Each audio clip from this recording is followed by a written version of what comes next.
बैठकीमधून बघूयात। देवेंद्र फडणवीस, एकनाथ शिंदे आणि अजित पवार यांची बैठक झाली।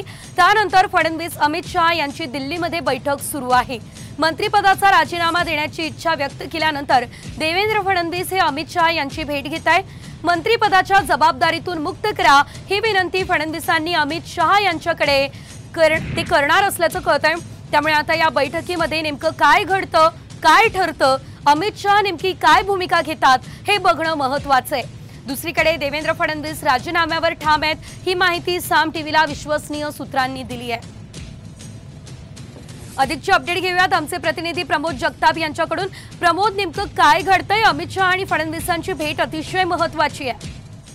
शेजल, खरं तर रात्री या दोन्ही महत्त्वाच्या नेत्यांची एकदा भेट झाली होती, मात्र त्यानंतर आता पुन्हा देवेंद्र फडणवीस हे अमित शहा यांच्या भेटीसाठी त्यांच्या कृष्ण मेनन मार्गावरील घरी पोहोचलेले आहेत।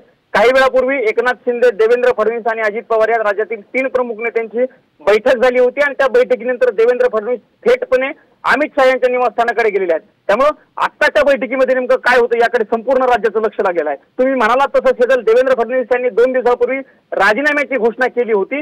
त्यामुळे देवेंद्र फडणवीस राजीनामा मागे घेतात की सरकारमधून बाहेर पडतात हे बघणं महत्त्वाचं असणार आहे। कारण देवेंद्र फडणवीस आपल्या राजीनाम्यावरती ठाम होते। त्यांनी स्पष्टपणे सांगितलेलं होतं की विधानसभेच्या निवडणुकांसाठी मी सरकारच्या बाहेर राहून विधानसभेच्या निवडणुकाला सामोरं जाणार आहे।